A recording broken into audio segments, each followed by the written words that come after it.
Ny fiangonana Kristy Ampasy Madagasikara dia faly miarabanao amin'ity alatsinainy fahatelo ny volana febroary ity ary manonona ny fiadanana ho an'ny tsirairay avy amin'ny anaran'i Jesosy.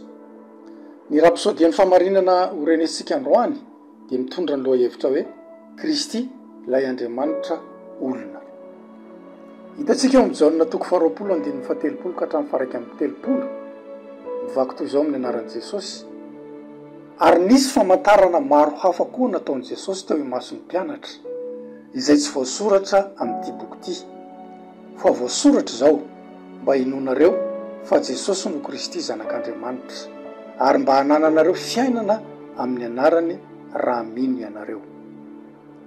Hitantsika amin'ny teny fanokafana ny antony nanoratana ny soratra masina dia ny mba hinoantsika fa Jesosy no Kristy zanak'Andriamanitra. Izany no iray amin'ireo fahamarinana mahagaga indrindra nambarantsika ao amin'ny tenin'Andriamanitra manontolo. Inona nefa ny tena dikan'ilay hoe Jesosy no Kristy? Inona ny dikan'i Kristy?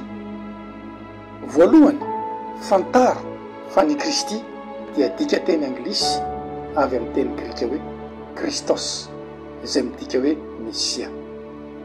Amin'ny teny hebreo, ambonin'izany ny tena dikan'i Kristy dia ilay Andriamanitra olona, izany hoe Andriamanitra ao amin'ny nofo. Izany ihany koa no antony iantsonan'i Kristy hoe zanak'Andriamanitra. Rehefa milaza isika fa zanak'Andriamanitra Jesosy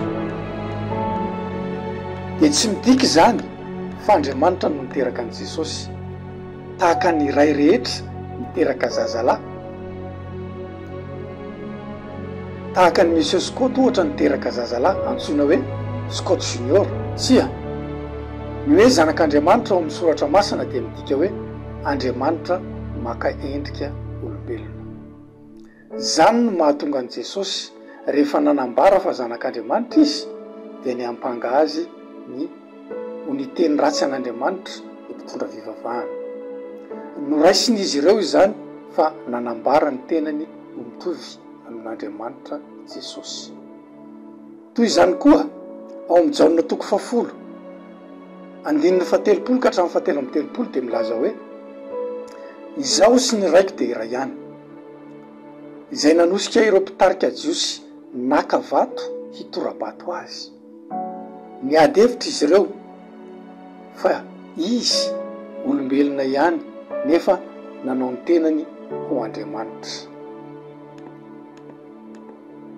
Vokatry ny tsy fahafantaran'izy ireo ny tenin'Andriamanitra sy ny hoe iza marina moa Jesosy dia tsy nety nanaiky ny maha-Andriamanitra azy izy ireo sy ny tena hevitry ny fitakihany. Fa Jesosy tsy nampitovy ny tenany tamin'Andriamanitra. Izy tenany no Andriamanitra, Andriamanitra ao amin'ny nofo.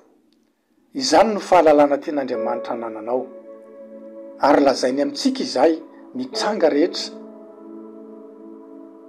rehefa mino izany ianao, hanana fiainana amin'ny anarany ianao. Fiainana inona? Ny fiainan'Andriamanitra.